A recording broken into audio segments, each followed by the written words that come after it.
Silvio, eu tô de frente hoje com um baiano que tem sorte e competência. Jean Willis nasceu em Alagoinhas 37 anos atrás e conseguiu o que raros habitantes de sua cidade têm a chance de conseguir. Como ele mesmo disse, em Alagoinhas vivia-se abaixo da linha da pobreza, a expressão que os economistas usam para definir quem consegue sobreviver com menos de um salário mínimo. Mas tinha escola e dela Jean tirou tudo de bom. Virou jornalista, repórter, escritor e acabou na casa do Big Brother Brasil, de onde saiu milionário. Gay assumido, Jean Willis de Matos Santos hoje é deputado federal pelo Rio de Janeiro e em Brasília é um dos líderes da luta contra a homofobia e pela igualdade de direitos para os que gostam de gente do mesmo sexo. Aí, Jean, você vai ter que matar uma curiosidade minha agora. De onde é que vem esse Jean e esse Willis? Porque eu me lembro de Willis, na minha juventude, ser a marca de um automóvel. O Aero Willis, o Rural Willis, etc. e tal. Vem justamente da marca do automóvel. Não acredito. Eu juro pra você, meu pai, minha mãe queria me batizar como Jean, né? Ela queria esse nome. E meu Por pai... quê, o Jean? Ela tirou Jean foi uma sugestão de uma tia minha que lia fotonovela e algum personagem se chamava Jean. E aí ela gostou desse nome e sugeriu pra minha mãe. E meu pai queria me chamar Willis por causa da Rural Willis. Do carro. Meu pai era pintor de automóveis, né? Ele pintava, trabalhava em oficina. Ele achava aquele nome lindo. Bonito, exatamente. Eu ganhei esse nome. E eu acabei adotando com o tempo, quando eu publiquei meu primeiro livro em 2001, eu acabei adotando como sobrenome. Virou um segundo nome. E é escrito exatamente dessa maneira, com 2 Ys, LL, WYLLYS. É assim mesmo que é escrito. Você sabe, eu li já várias vezes, você deve ter lido também, que esse negócio de nome tem muita importância na vida de alguém. Tem. Por isso que tem a tal da história da numerologia, o som das palavras, o som do nome que pode destruir a vida de alguém, mas pode construir. Pode construir. Pra você foi bom? Foi bom, acho que me ajudou. Eu sempre digo isso, eu acho de onde minha mãe e meu pai tiraram essa ideia de me batizar de Jean Willis, quando o nome dos meus irmãos é George, Rômulo, Ricardo. Me batizaram com um nome diferente, parece que isso selou meu destino. Eu acredito em destino. Vem cá, essa linha da pobreza, que você já admitiu que se vivia em Alagoinhas, abaixo da linha da pobreza, isso é uma lembrança verdadeira? Vocês chegaram a viver dificuldades? Muita dificuldade, Marília. A gente não tinha banheiro em casa. Pra você ter uma ideia, não tinha saneamento básico na rua que a gente morava, né? Meu pai improvisava um banheiro no fundo do quintal, assim. Eu passei fome terrível, assim. Várias vezes fui pra escola com fome. Minha mãe não queria que eu fosse com fome pra escola, mas eu ia porque alguma coisa dentro de mim, uma intuição dizia que eu ia mudar de vida pela escola. E por conta da pobreza, eu fui pro mercado de trabalho com 10 anos de idade. Eu e meu irmão. Eu com 10, meu irmão com 9. Vocês são 4? 5. 6 comigo. Todos homens? Não, éramos 7. Vieram 3 meninas antes de mim, a terceira morreu de febre. Aí nasceu eu, depois de mim 3 rapazes, 3 garotos. Então eu sou do meio mesmo. Antes de mim 3 meninas, depois de mim 3 meninos. E a gente começou a trabalhar muito cedo, eu e meu irmão, porque minha irmã mais velha trabalhava também. Minha segunda irmã, Josiane, foi morar com uma tia minha, porque minha mãe tinha que distribuir os filhos, por conta da questão da pobreza. E nós ficamos em casa e fomos trabalhar cedo. Então, com 10 anos de idade, você foi fazer o quê? Eu fui vender nas ruas, algodão doce. Era o que a gente vendia. Bom, você deve ser um grande defensor da não empregabilidade de crianças. Total. O mercado infantil de trabalho. Trabalho, inclusive, nessa frente, na erradicação do trabalho infantil. É inadmissível. Apesar de eu ter trabalhado, de eu ter ido cedo para as ruas, o lugar de criança não é nas ruas, muito menos trabalhando. Hoje, quando eu penso atrás na vulnerabilidade que a gente vivia, eu e meu irmão, porque a gente andava a cidade inteira. Bairros distantes, a pé, com o algodão doce fica numa vara, assim, né? E a gente carregava, a gente era muito pequeno. E todo o dinheiro que a gente arrecadava, a gente trazia e dava para minha mãe.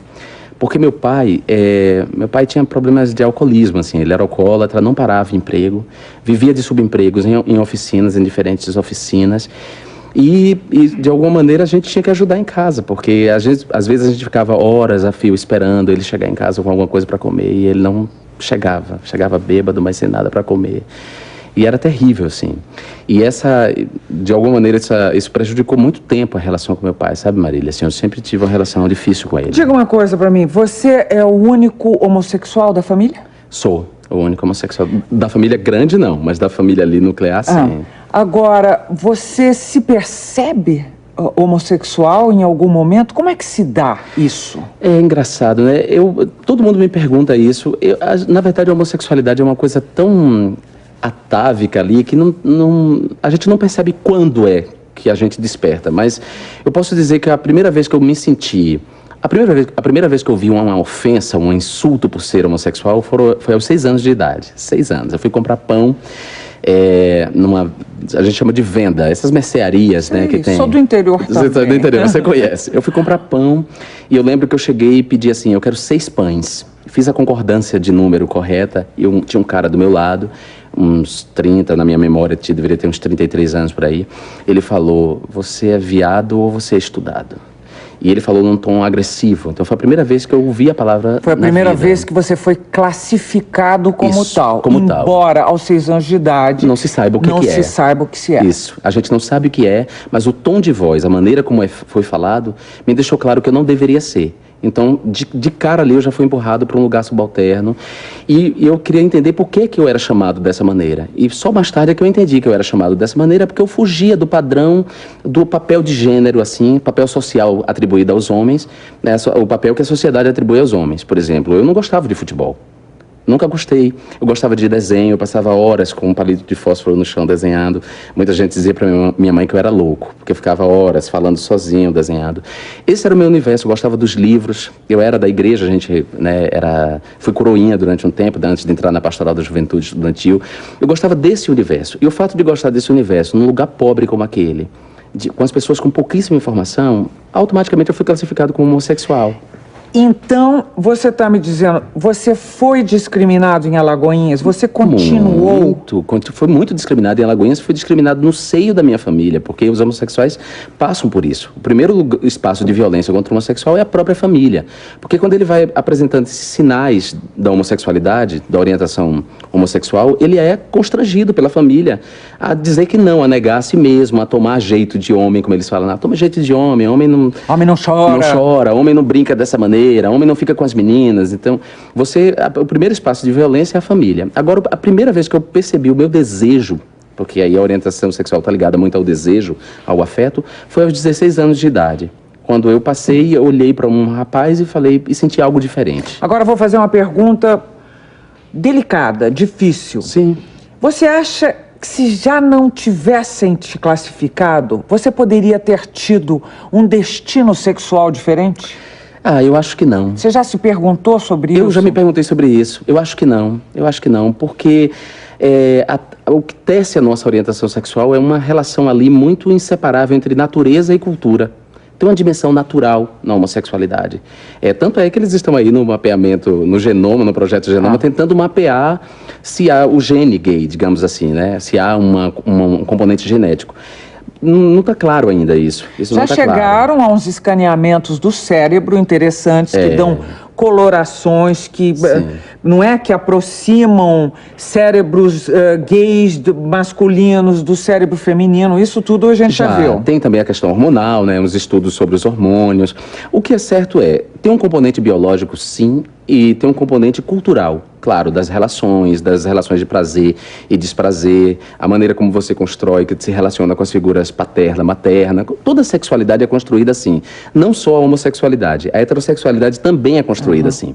A heterossexualidade é uma face da sexualidade humana, a homossexualidade é outra. Nenhuma das duas é absolutamente natural. Todas as duas são construídas, né, numa relação entre natureza e cultura. Por isso mesmo é que muitos heterossexuais, muitos homens e mulheres heterossexuais, têm uma vida heterossexual e depois de um dado momento têm experiências homossexuais.